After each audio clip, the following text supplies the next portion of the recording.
Never live in your fears, Pittsburgh. The Steelers somehow victorious today against the Minnesota Vikings. It was never close until Mike Tomlin and his inability to manage a clock or make good decisions late made this game as close as it did become. But nonetheless, your black and gold 3-1 to begin the season. I don't know how, but they have done so. Without Jalen Warren today, without Alonzo Highsmith, does not matter. The Steelers, who got down 3-0 early, go on to defeat the Minnesota Vikings 24-21. John Phillips, Bill Akins, we got Jerry DePaula, who's going to be joining us here in a few minutes. We're battling a DJ once again, but we will not be stopped. We're going to bring you at least an hour's worth of postgame today. We're going to talk about the Steelers' big win in Ireland, historic, monumental, the black and gold, at least a share of first place in the AFC North.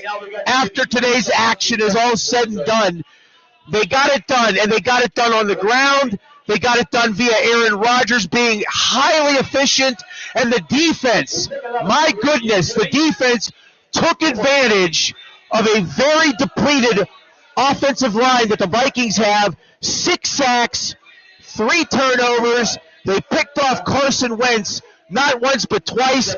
Probably should have had a third there at the end of the game, but that got wiped out because officiating in this league is suspect at best. Nonetheless, the Steelers are 3-1. Right now they sit atop the division all by themselves. We'll find out how the Bengals do today. And, hey, a victory is a victory.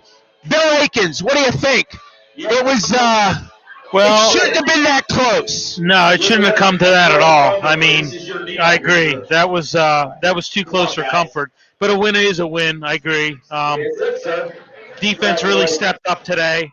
I question a lot of the clock management by Mike Tomlin and the coaching staff, as well as play calling. I thought there was some, that left a lot to be desired. But hey, they got the job done, and we can celebrate.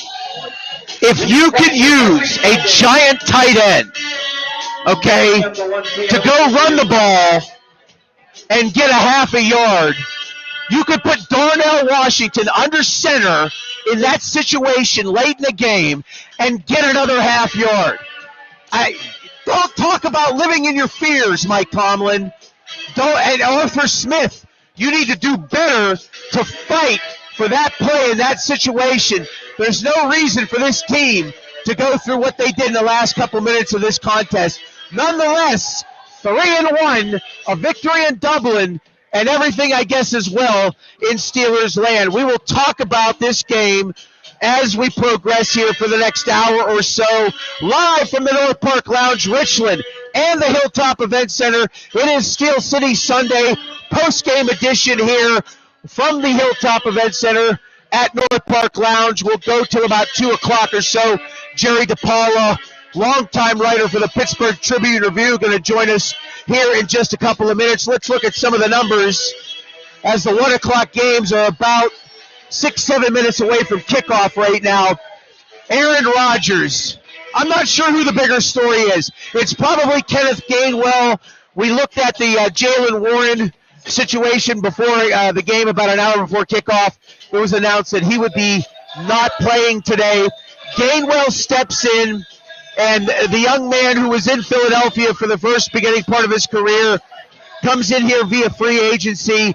19 carries, 99 yards, 2 rushing touchdowns, monster effort, best effort of the season for this team running the football, 131 yards rushing, impressive, by far their best performance of the year.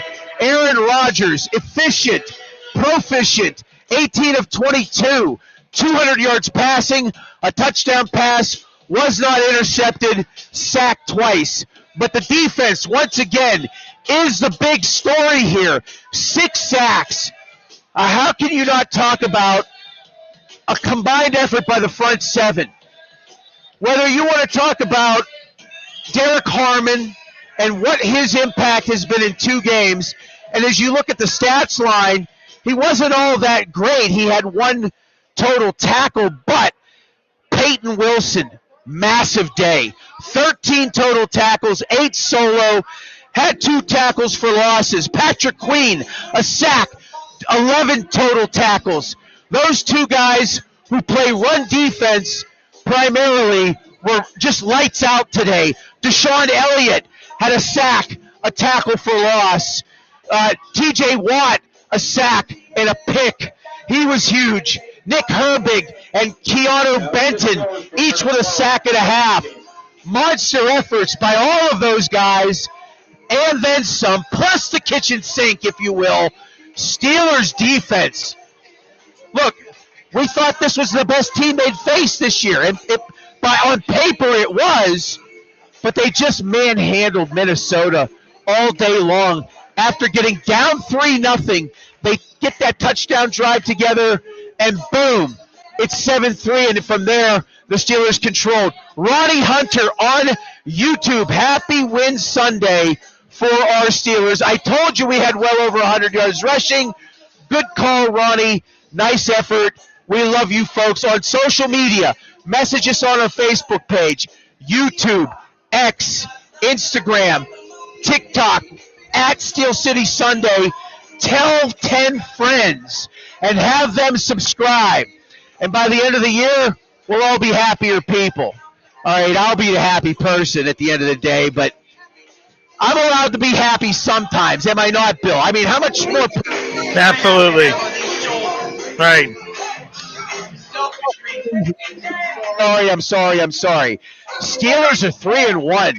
Absolutely crazy, as we are starting to get subscribers popping in here as well.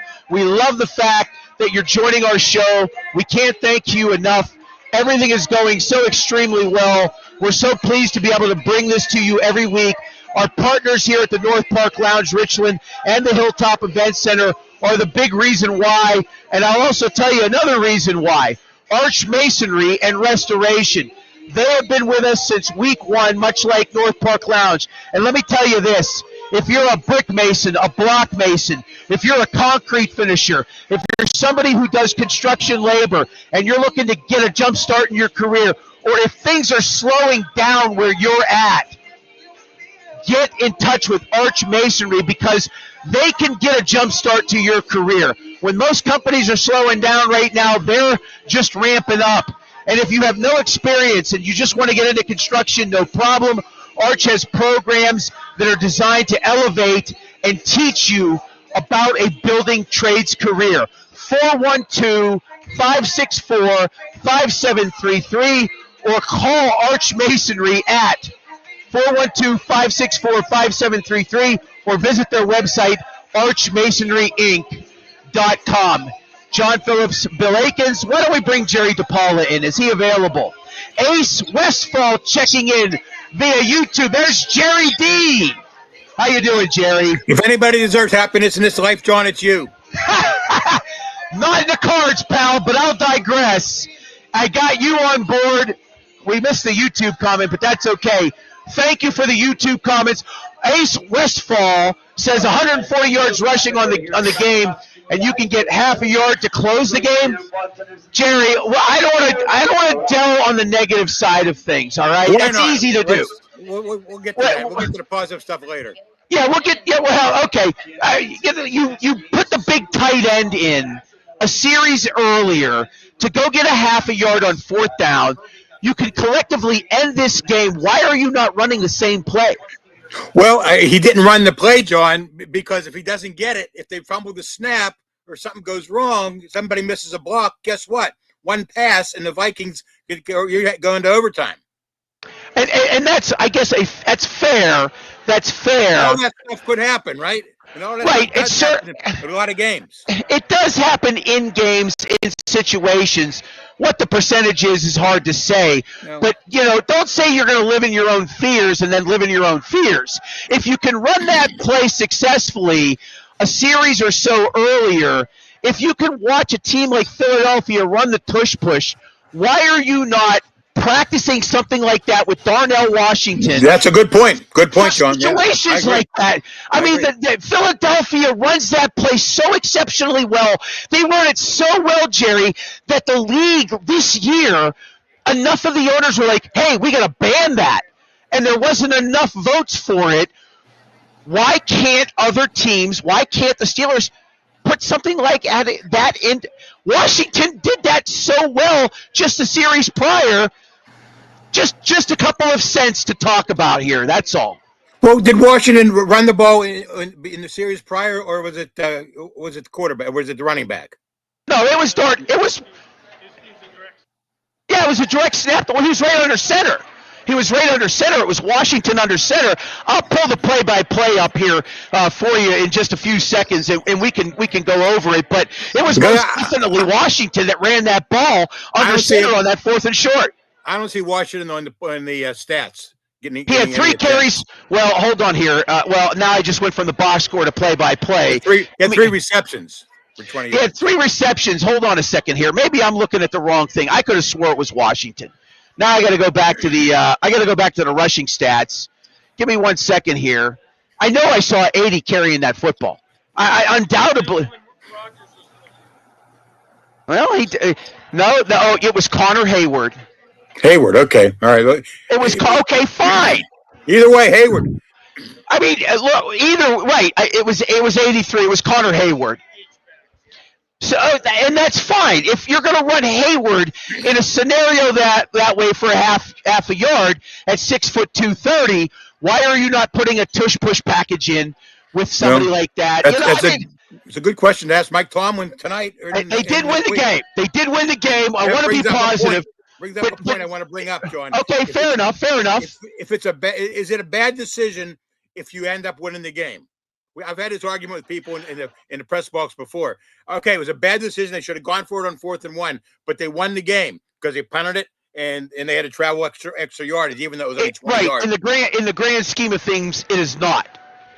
In the grand scheme of things, it is not a bad decision. I agree with you. What I'm saying is that you why put yourself in that position? Why put yourself in that position? If you can do it earlier in the game and it was successful, if you've got a team in this league that's leading the way in a scenario of this nature, I'm telling you, no other teams are adopting this. Why are they not adopting this play? Figure out a way to make that your own play and make it successful constantly, and you avoid situations like this where you don't have to worry about Carson Wentz trying to throw downfield and get them in position for a field goal. Say you put Darnell Washington back there, a big 300-pound tight end.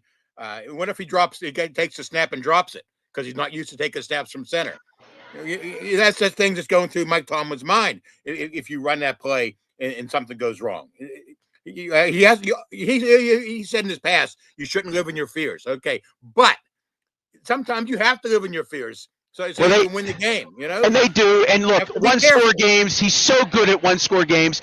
Nobody's going to deny that, right? And he's 3-1. So he's doing all the right things. And to their credit, boy, since Derek Harmon and Nick Herbig have come into this defense, look at what they've done defensively. I mean, even better performance this week than last week against an inferior team, if you will. Clearly the best team they faced this year was Minnesota, and 6 sacks, 3 turnovers, pressured Wentz all afternoon, and really commanded the majority of the play for most of the game today. They were just dynamic up on that front 7. They held Minnesota. So I think it was, now I don't have it in front of me. They held Minnesota to a total of, was it 65 yards rushing? I think it was 65 yards rushing. I'm going to have it here in a moment. 70 yards rushing. They really did a fantastic. Defensively, they were spectacular today. Really spectacular. Well, you know what? Brian O'Neill went out of that game early. The Vikings right tackle, for a former Pitt guy, who's having a great pro career, by the way. That was early in the game. I don't know if it had anything to do with the sacks, but they got 6 sacks, and all of a sudden, Benton becomes a star. So I don't know. We were talking about the Steelers defense over the past couple weeks about how bad they were and how much they were a liability for the team. In the game, in the Seattle game, and they were lucky to beat the Jets early because they gave up a lot of points. Well, this defense really stepped up today. Brian Flores, the Vikings D coordinator, was supposed to be the defensive genius, which he is, but I think Tomlin outsmarted them today. Well, I'm going to bring with his blitzes. No, you're hitting on something that Bill Akins had mentioned earlier during the game time.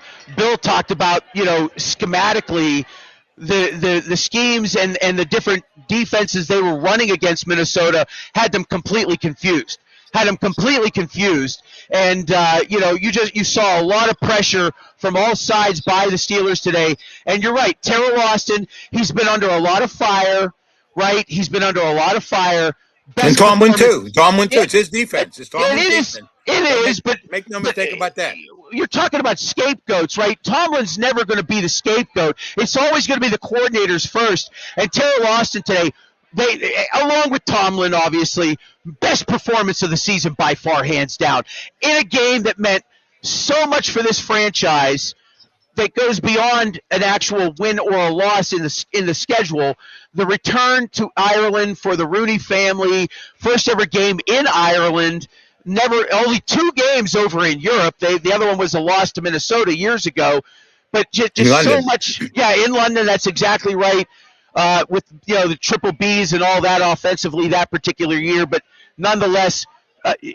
Terrell Austin deserves a lot of credit. Tomlin deserves a lot of credit. They did a fantastic job today defensively against Minnesota. Hands down, best part of the game, hands down. In the secondary, you deserve a lot of credit too, John. Without Joey Porter Jr., with Ramsey playing with a bulky hamstring, they got Elliott back today, and he made a couple of very nice plays. And Ramsey, even though he was playing hurt, played very well, I thought. He got that fumble recovery. That's where he tweaked his hamstring, I think. Yeah, he did. That's right. Yeah, and of course they went back to review and they saw that the running back who had fumbled the ball was laying out of bounds, touched it. That gave them possession, would allow them to eventually drive and get that first field goal. But Queen played great. They were just solid all game long. Wilson running down Addison? Another right. That really could have been the real problem right there. That burned 1 minute and 18 seconds off the clock. Right. And I said that right here. I said, lucky they stopped him, and then of course they ended up getting the touchdown and the 2-point conversion. But that extra minute 18 could have been really, really bad. Would have changed the whole dynamic of everything.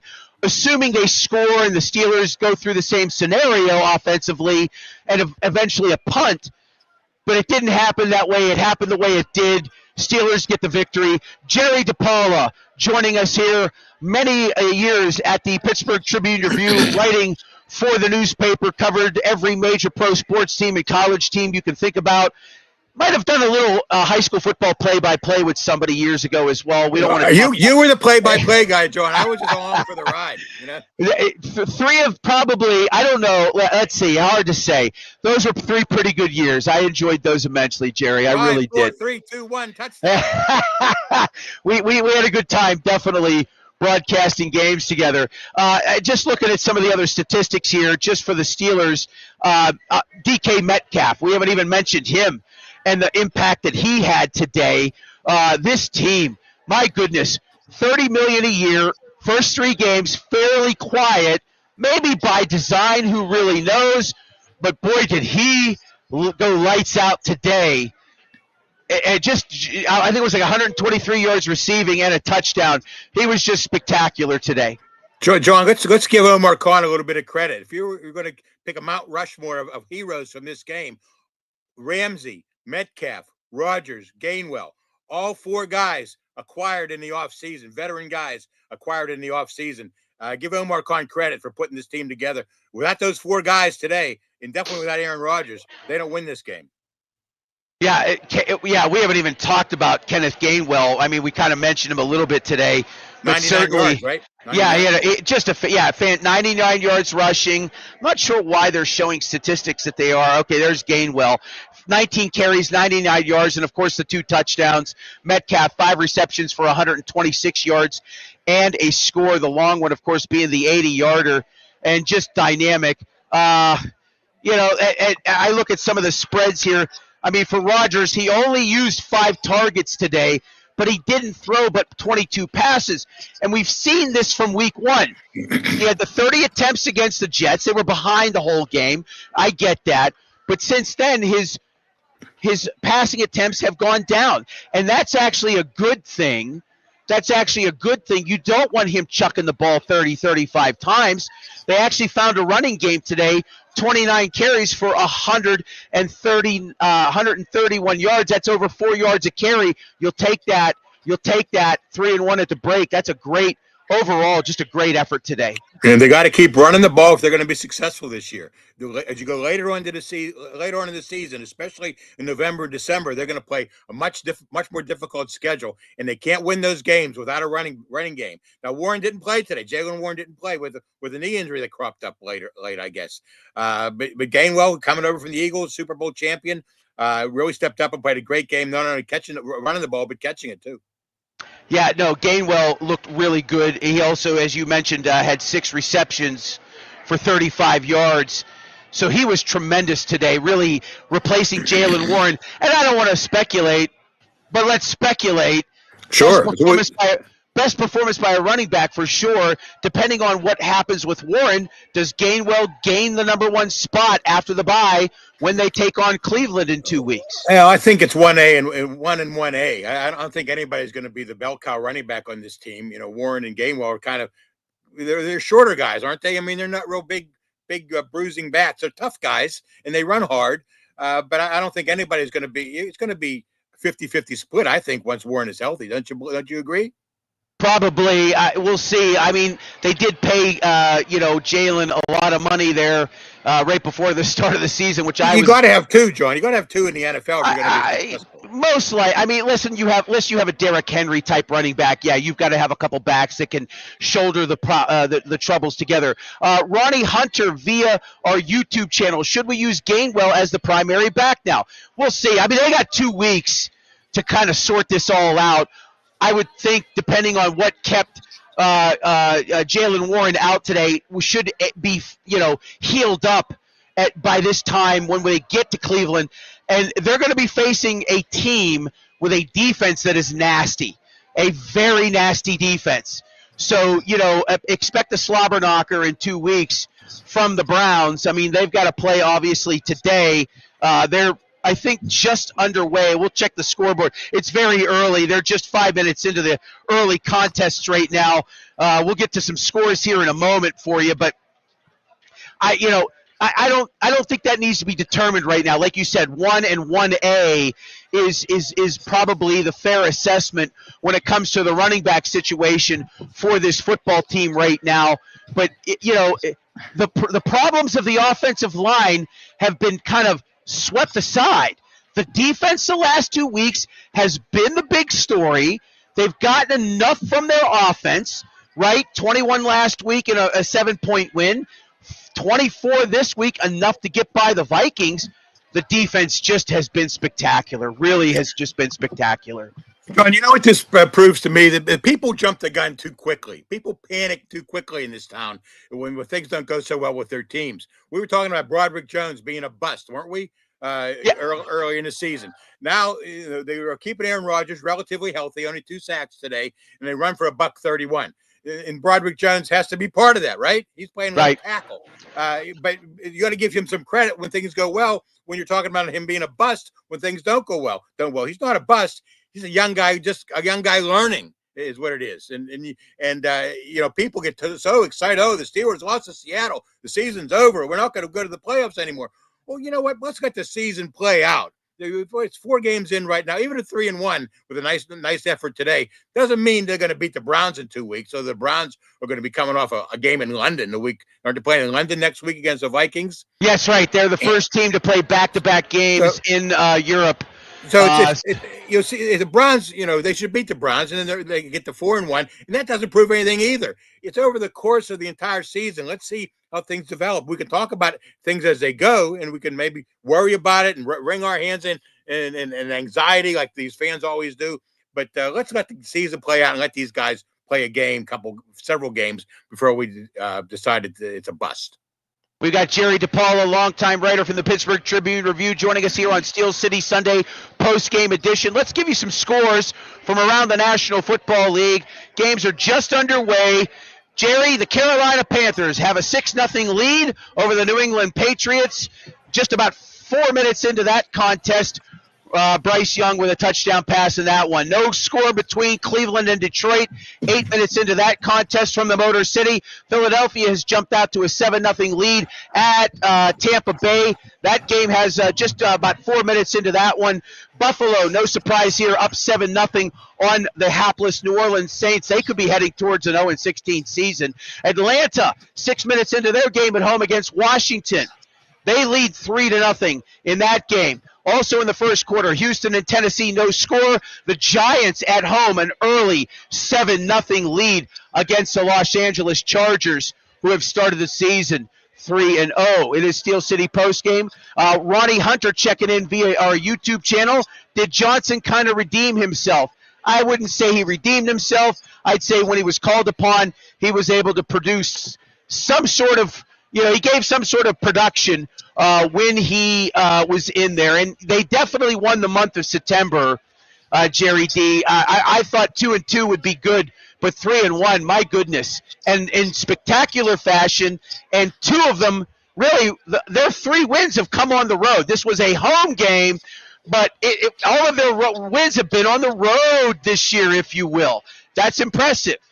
Well, John, they had to be 3-1, coming out of September, because like we were talking about a minute ago, they're going to be playing much tougher schedule. They still got to play the Ravens twice.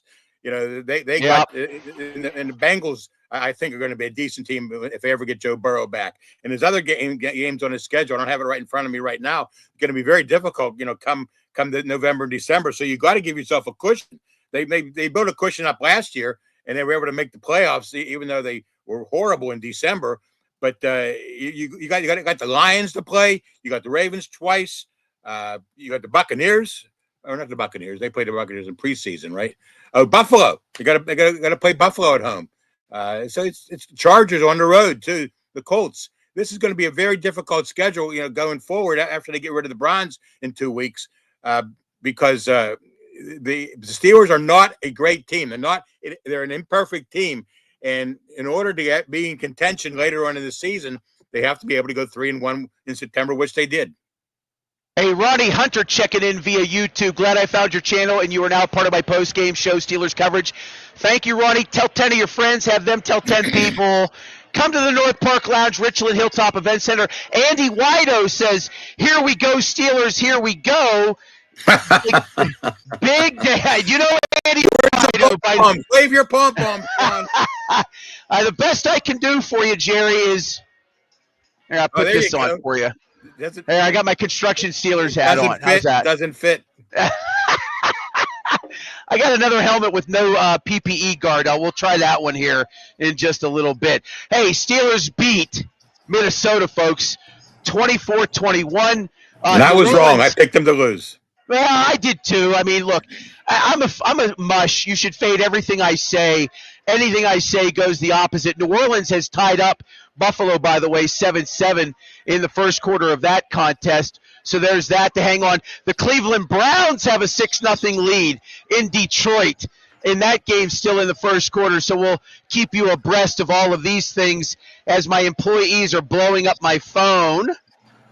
And I'm being told to fix my microphone. Well, we'll get that all fixed out.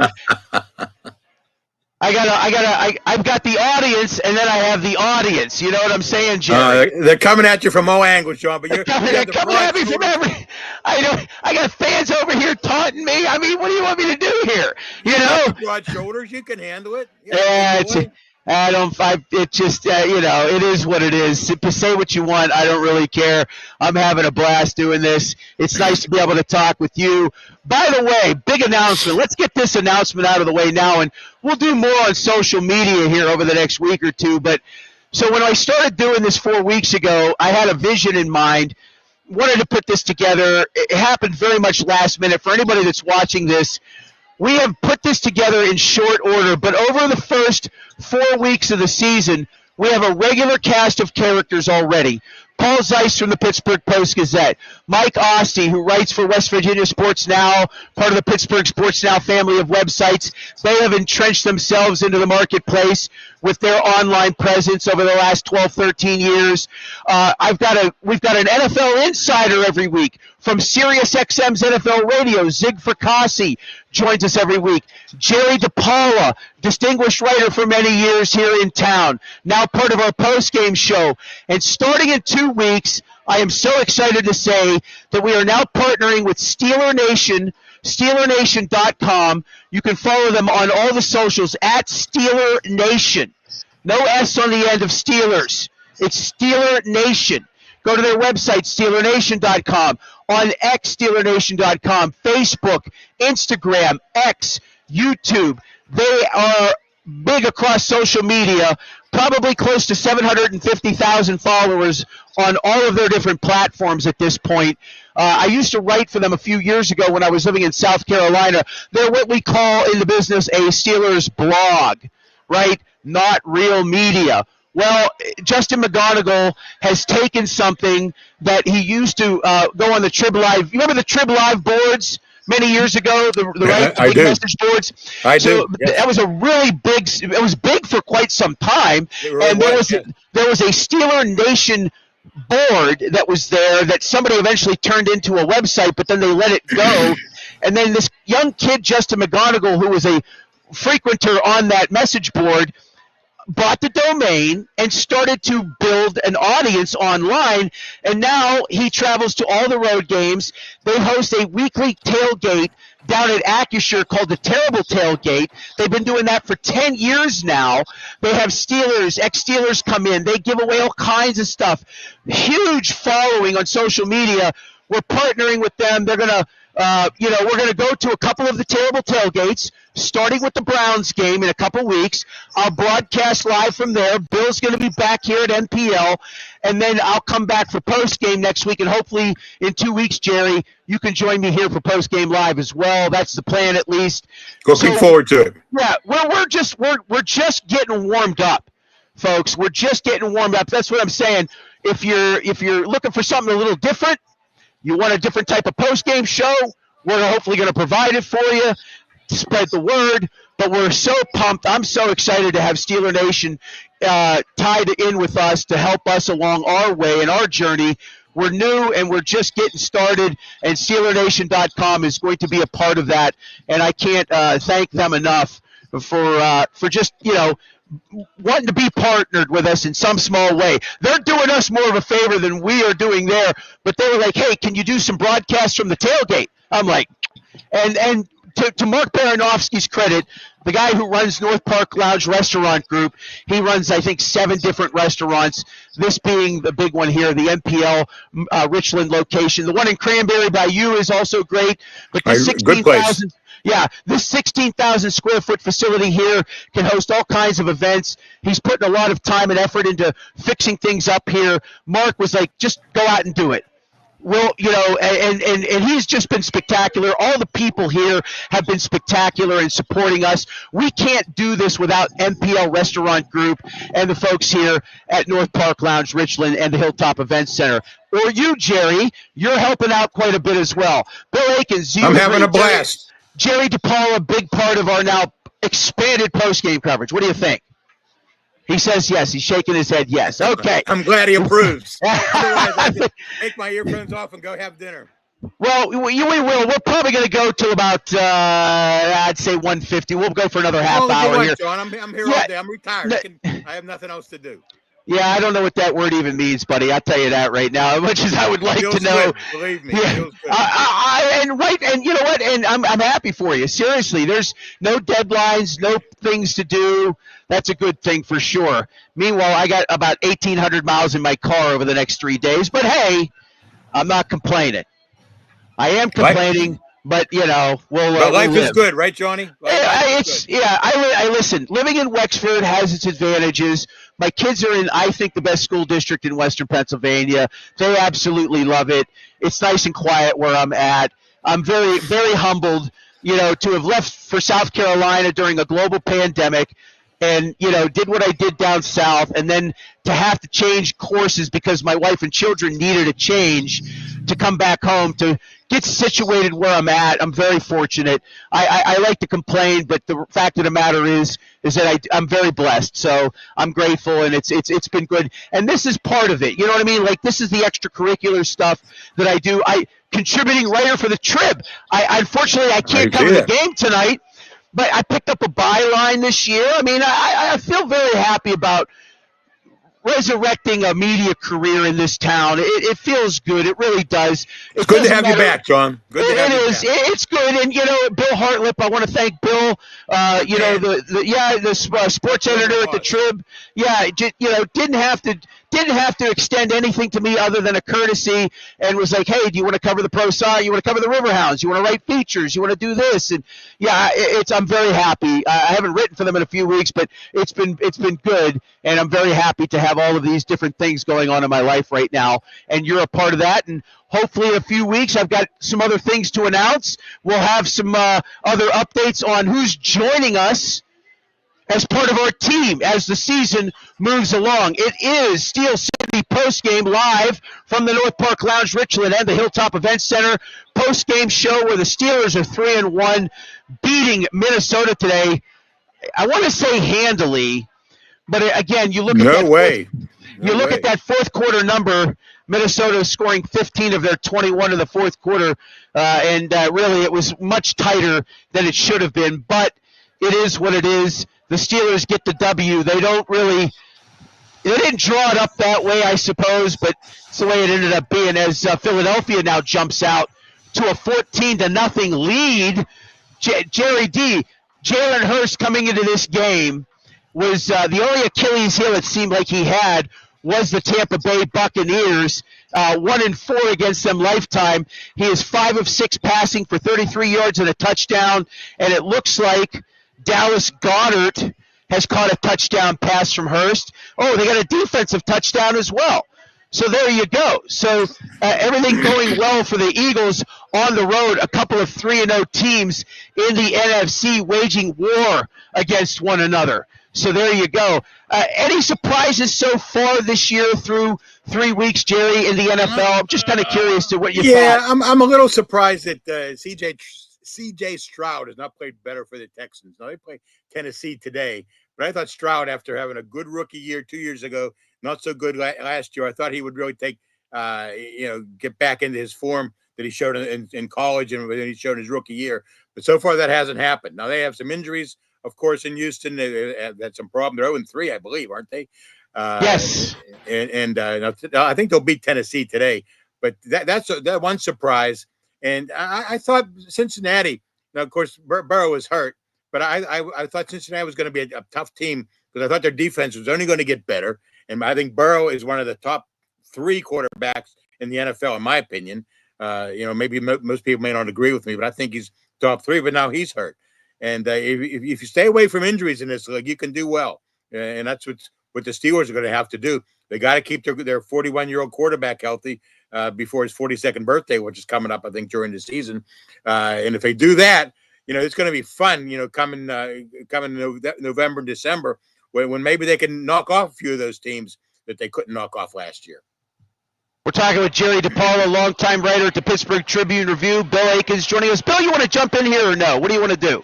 I want to hear what Bill Aikens has to say. He sits here, takes detailed notes, always on point with what he's saying as far as the TV is concerned. Bill, your thoughts on the game today? Well, like I said before, it shouldn't have got that way at the end. I mean, you're going into the fourth quarter with a 18-point lead, and you squander it away, basically. And, I don't know. I mean, what happened there? I mean, really? I mean, It's the NFL. I mean, sometimes if you don't get to that quarterback, he's going to pick you apart. And that secondary played well for 3.5 quarters, but they're human and they can't play great for 4 quarters. Like I said, they're an imperfect team and they're going to have some problems. If you can give up 21 points in the NFL, you're going to win a lot of games, and most of the time. Carson Wentz, can throw the ball down the field once he got his feet underneath him and he got a better protection. He has great receivers, Jordan Addison. And what's Jordan Addison got run down by Peyton Wilson. That to me was the play of the game. The defense came up strong, and then the guys in the secondary made plays after that too. After it was 24-21 when they got they got the ball back and Minnesota was going to tie the score with a field goal. They made the plays they had to make. So it's not ever going to be great. It's never going to be great with this Steelers team. They're never going to blow someone out 40-6 like we see sometimes in the NFL. Those games are pretty rare in the NFL anyway. But, to win 24-21 and have 3 victories, all one-score games, I think it says a lot for the coaching staff. It says a lot for Aaron Rodgers. A lot of people were criticizing the Steelers for picking up Aaron Rodgers in the offseason and not sticking with Justin Fields. I would take Aaron Rodgers over Justin Fields right now, 10 times a week, absolutely, because I think he's a better quarterback than Justin Fields, and he's shown it. And isn't he having a good time? Every time they pan to him on the field, he has a smile on his face or a smirk, like he knows something that somebody else doesn't know. That's one of the better Steelers free agent signings over the past several years. It might turn out to be the best by the time the season's over. What do you think, Jerry, about the overall defensive schemes? I was telling John, as we were watching the game, I said, they're really sending. They were stunning guys. They were sending guys that you normally wouldn't see. And I thought it was great what Terrell was able to do today. Well, maybe they saw that Brian O'Neill, who's probably their best offensive lineman, went out of the game early, and they said, "Okay, they got a different guy in there now. Let's take advantage of that and really send the house a few times." And it worked. They got several guys, were recorded sacks, and they totaled 6 for the game. When you get 6 sacks in a game, you're going to win most games. Right. And I stated in the pregame, I said, "Listen, this Vikings offensive line's vulnerable. Going into this game, they allowed 12 sacks." And their best guy was out today. So correct. There you go. So I said, what you got to do is you got to try to get after the quarterback, force their turnovers, disrupt that offense, and that's exactly what they did today. So and T.J. Watt made another big play. The interception. People were saying, "Oh, we can't pay T.J. Watt that much money. It's too much money. Let Nick Herbig play. Be linebacker, the outside linebacker." But now Highsmith is hurt. And if you had not signed Watt, let's say the Steelers would have taken this some fans' advice. Oh, they traded T.J. Watt for something, draft picks or whatever. And then you got Herbig and somebody else playing outside linebacker today, and you wouldn't have won. Maybe you wouldn't have had that big interception. I think the Steelers coaches, coaching staff, and front office gets a lot of criticism, and they're not perfect. They make mistakes all the time. Mike Tomlin, makes mistakes all the time with his clock management and different personnel decisions. Here's a guy that drafted Kenny Pickett in the first round. That's set them back several years. But when it came down to it this offseason, they did a nice job. Like I said, they picked up all these free agents in the offseason, and every one of them played a part in the victory today. Yeah, and look, it's easy to overreact, and I think that's part of what sports media is best at. I certainly am at times. I don't think that I'm saying anything that is a shock here, but it's not unfair to look at how the decisions they make put them in these spots where it can be very bad for them, right? Like not down for it on 4th down, right? I got right, and even look, they caught a break with that long run by Addison at the end of that fourth on that last second to last drive that the Vikings had, where they got the touchdown in the 2. I forget who it was that caught him. Peyton Wilson. Peyton Wilson. Hey, he doesn't catch him. You said yourself. Puts an extra minute. That's not catching a break. That's Peyton Wilson making a great play. Right, and it is. That's true. But you could right. It is. He made a great play, but if that doesn't happen, ifs and nuts or cherries and buts, but nonetheless. They did get the victory, but it doesn't have to be that way. It doesn't seem like it doesn't have to be that way. But isn't it more fun, John, when the game ends? If the game ended up 24-6, it would have been boring. What do we have to talk about? Here it's 24-21. We could talk about Tomlin not going for it on 4th down. We can talk about some of the decisions that were made. Some of the play calling, which I thought wasn't bad today. We could talk about a bunch of different things. Right. But when it's 24-6 and ho hum, they won another game. I remember covering the Steelers back in the late 70s and the 80s when they were winning all the time. it was kind of boring. It was no fun. These games to me are more interesting. I like to see a game end like that game ended today. I wasn't sure how it was going to end. I really didn't. I thought maybe we'd go into overtime and our show would have to be postponed for another half hour. Which I didn't like. But I like when games end like that. And the NFL is an imperfect league. The teams are imperfect, and the Steelers are one of them. And they're going to play a lot of games like they played today. Yeah, they're certainly good at it, and yet another one possession victory under Mike Tomlin's belt. Another one. So I think it's like 107 now, which is he's been in the league 19 years now. I mean, what more can you say about his success that hasn't already been said? He's just been spectacular. Except in the postseason. Well, yeah, and again, it's easy to go to that because, as they say in golf, you play for show, but you putt for dough. And January is where the money is in the NFL, and he has been fundamentally lacking since 2010. Right? I mean, they've won 3 playoff games in 15 seasons. Right. 3. Mm-hmm.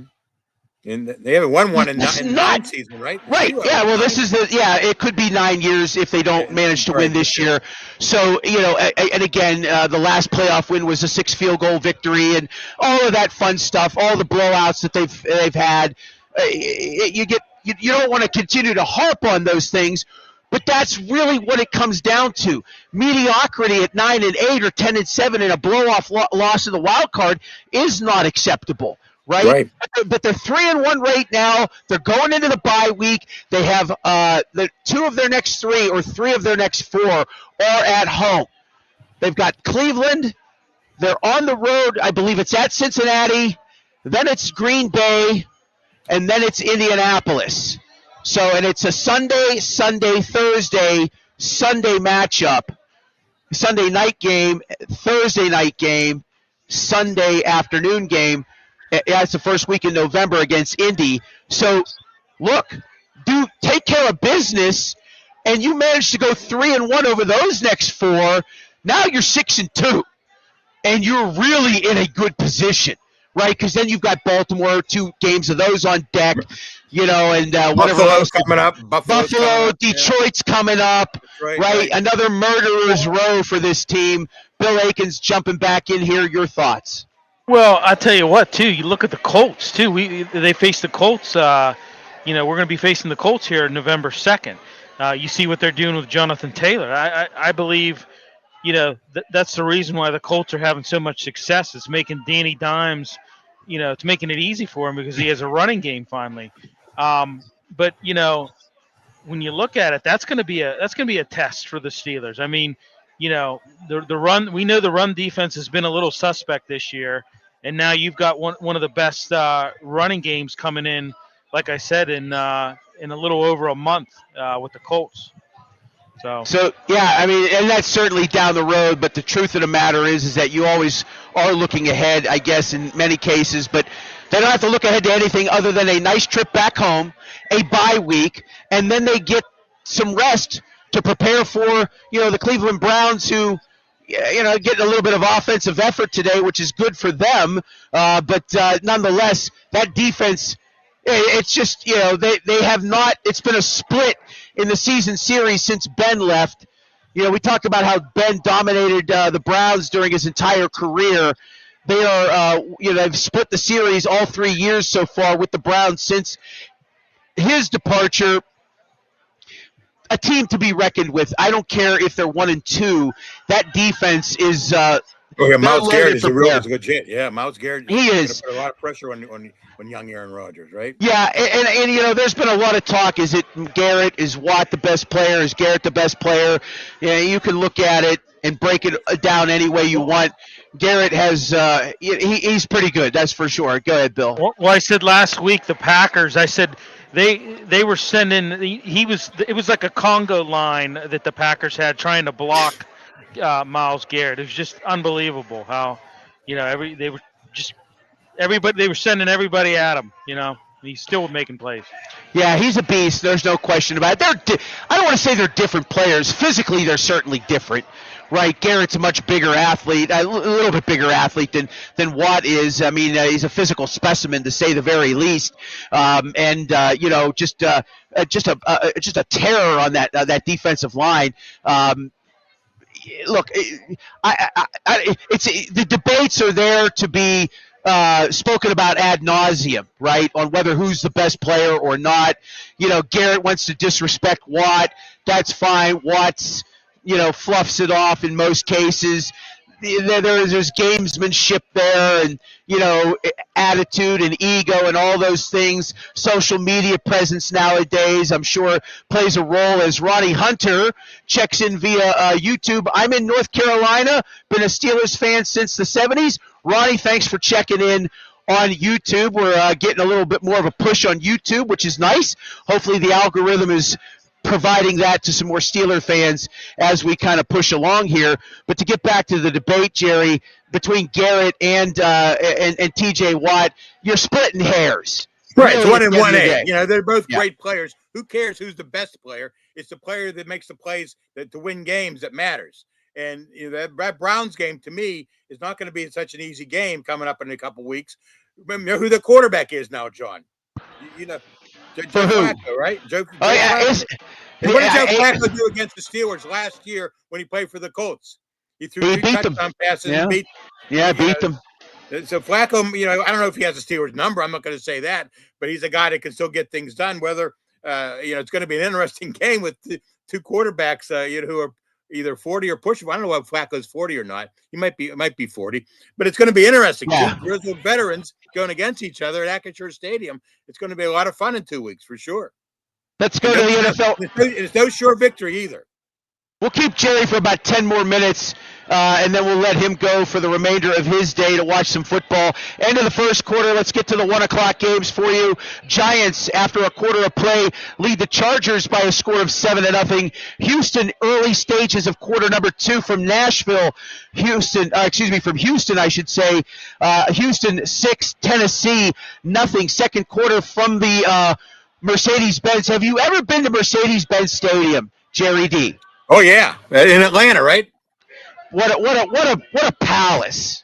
Peach Bowl a few years ago when Pitt played Michigan State in the Peach Bowl when Kenny Pickett bailed out on him. Yeah, well, it's funny you mentioned the Peach Bowl. I was there the next year when Penn State and Ole Miss played. That's a great venue. It is. It's a great stadium. Yeah. Not only is it a great venue, but it is a fan-friendly venue for your wallet. Not, I was eating popcorn and drinking sodas in that particular case, but you can go on a budget, Jerry. You can go there on a budget and as a family and not get killed. It's the craziest thing. I've been in Atlanta several times, and I went to the College Football Hall of Fame the year the Pitt played Michigan State in the Peach Bowl. That was a fun thing to do. Mercedes-Benz is a great stadium. Atlanta is a great hub. You're going to get that's another team. There's a team that's struggling, right, John? The Falcons. The Falcons. They're up right now, 10-7. 10-7. They lead Washington. That won't last. No, probably not. Jalen Daniels not playing in that game for the Redskins. Bet the Commanders. Yeah, I'm sorry. The Redskins, the Commanders. I'm going to call them the Redskins. I don't really care. I'm not. You're getting in trouble, John. Yeah, probably. Yeah, that's right. Roger Goodell and his goons are listening right now. Won't be I'm the sure. first time you've been in trouble. Second quarter from Buffalo. The Bills lead New Orleans 14-7. Detroit has a 10-7 lead over Cleveland. Just underway in the second quarter of that one. New England, late first quarter, a 7-6 lead on Carolina. Later today, Jacksonville at San Francisco, a good matchup there. The Jaguars 2-1, San Francisco 3-0. Another good matchup from SoFi has the Rams at 2-1 hosting 3-0 Indianapolis. Baltimore and Kansas City. Big game tonight. Afternoon, I said this in the pregame, Jerry. One of those teams is going to be 1-3, barring a tie. That's a big surprise right there. That might be the surprise of the season. That one of those teams is going to come out of this Sunday 1-3. I think it's going to be a fight to the finish. But I tell you what, Patrick Mahomes isn't done yet. I think they're going to win that game at home today, and Baltimore is going to end up 1-3. And if that's the case, the Steelers are going to have a 2-game lead over the Ravens. Can't hear me? You can't hear me? Now you can hear me. We lost you there, Jerry, and then I went silent, and now you're back. I was going to say the Oh, Kansas you City good? Okay.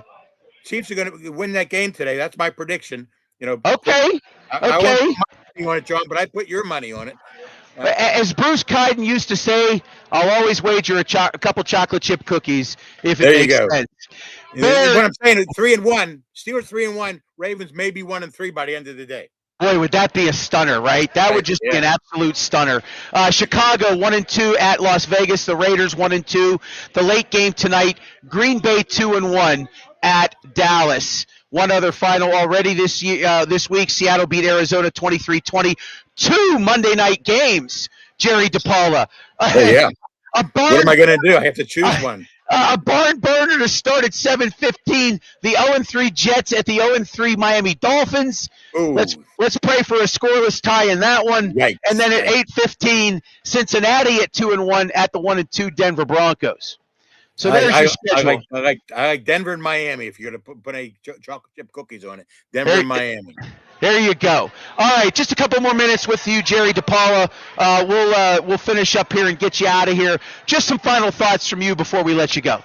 Well, the Steelers are the kind of team that's going to, keep the fans on the edge of their seats all season. And I think that's great. I'd rather see a 3-1 Steeler team that wins 3 games close than a 4-0 Steeler team that blows everybody out.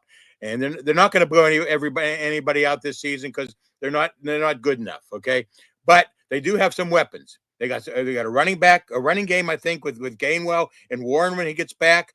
I think DK Metcalf looks like a stud, and Aaron Rodgers is having such a good time playing quarterback. For the Steelers. I loved when he had standing back there during that tush push play where he had his hands on his hips. And then he signaled first down. He had nothing to do with it, but he was happy. He's having a great time, and I give him a lot of credit. For he's really. I never realized what an accurate passer he is until I watch him every week. He's probably the most accurate passer in history of the league. So having him back there is going to help the Steelers, I think, when things get rougher later on. It is, but again, look at his spray chart tomorrow, or if you can find one later today after the game. They're keeping his passes or who he's throwing to are 6 yards and in, Jerry, and he is accurate. I mean, he does get the ball out a little further downfield. They have matriculated the ball downfield a little bit further, but it doesn't hurt when those passes are not that far downfield. But he is extremely accurate, and they are very fortunate to have him right now. I don't know if anybody felt super positive going into the season, but at this stage at 3-1, it's lights out right now if you're a Steelers fan. I've always thought if you had to have a really, really good passing game, you'd have to average at least 10 or 11 yards per attempt. Yeah, absolutely. They're at 9.1 today. In a lot of games, that's not going to be enough. But they have a running game to supplement it, with Gainwell running for 99 yards. And the defense stepped up and played well. They didn't have to score a lot of points. They didn't need 30 points today. They might have needed 30 points if the game had gone into overtime. But the defense made the plays when it needed to. So, again, Rodgers is going to, make the safe pass, even though he'll throw an interception every now and then. He didn't throw any today, though, did he, John? No. Just the 2 sacks, no interceptions, no fumbles. Not bad. And I think going down the stretch of the season, you're going to need him to keep him clean, keep him healthy.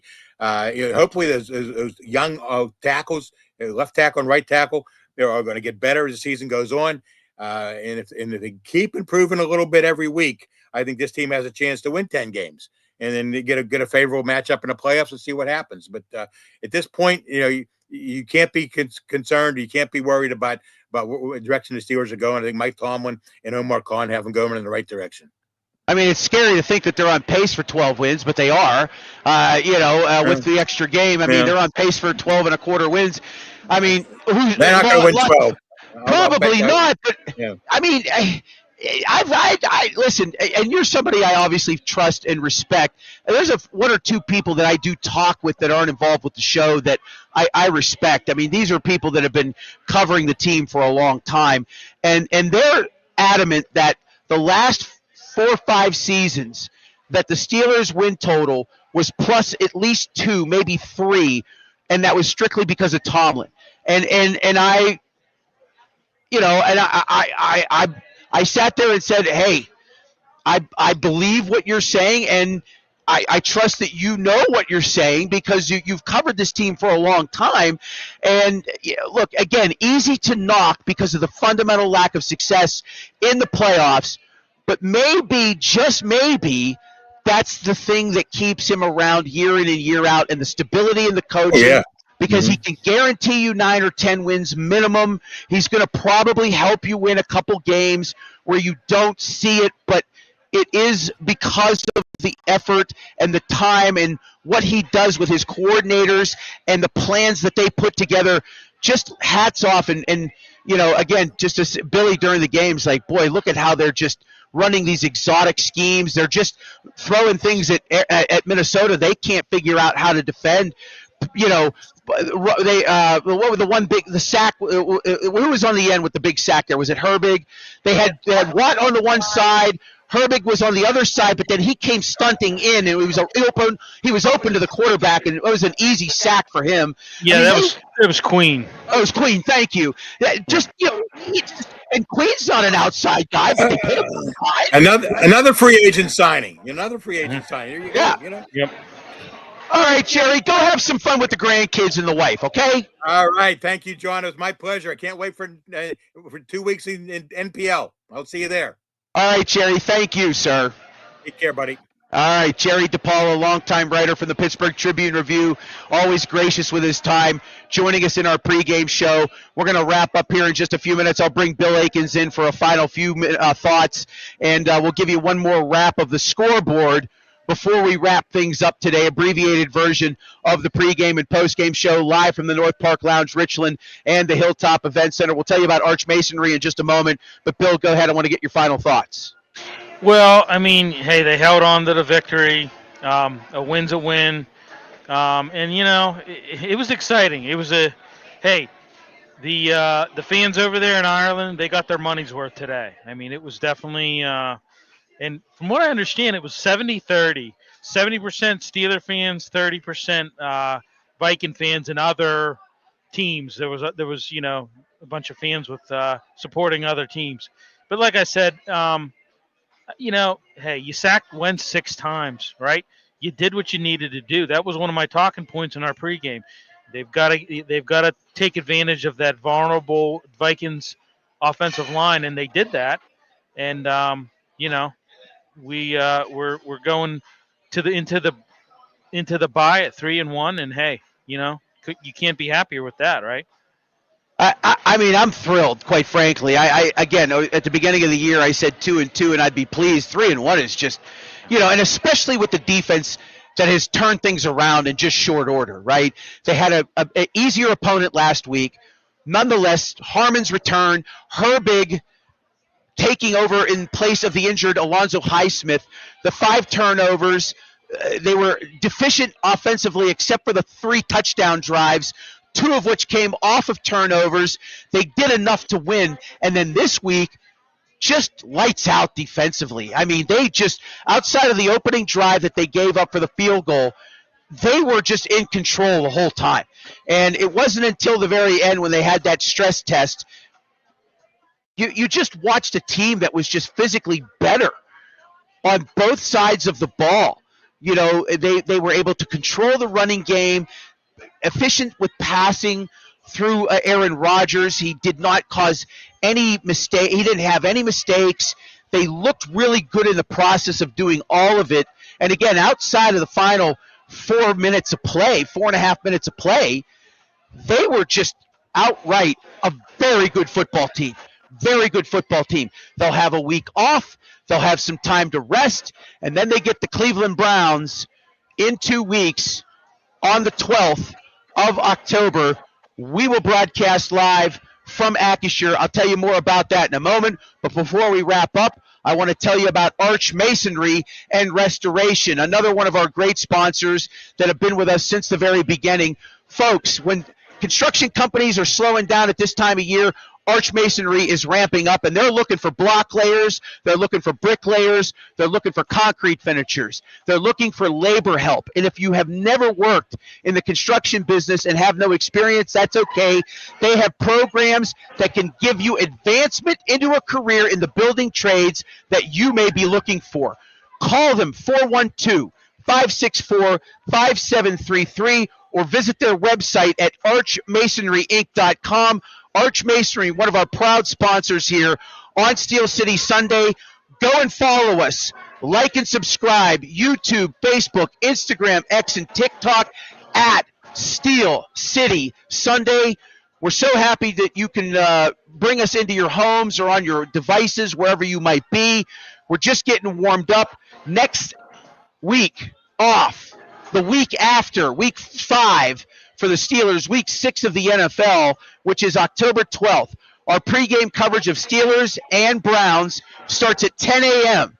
I will be live from the Terrible Tailgate, hosted by SteelerNation.com, our new partner on social media. We're excited to be involved with them. We're going to be at the Terrible Tailgate. I will be broadcasting live from there. Bill Akins is going to be here at North Park Lounge. And then when the post game's over, I'll be back here with Bill. Jerry DePaula is going to join us. And I'm hoping, I'm crossing my fingers. I don't want to say it to jinx it, but I believe I'm going to say it anyhow. John Fedko will be joining us in our post-game show starting in 2 weeks. We'll try to work the last of those details out with him. I cross my fingers that we can do it. I haven't worked with John in 23 years. I spent 3 years working at Channel 11 up on Television Hill with him and Sam Nover and Bill Phillips and Craig Wolfley. And I've been fortunate to have a career in the media in this town, starting on Ardmore Boulevard at Wixie Radio, later on Ardmore Boulevard at WTAE AM 1250. I worked with Bruce Kyden at WJAS, syndicated radio in Las Vegas with Pete Rose, hosting my own show on Ardmore again in the late 90s on the Steelers flagship.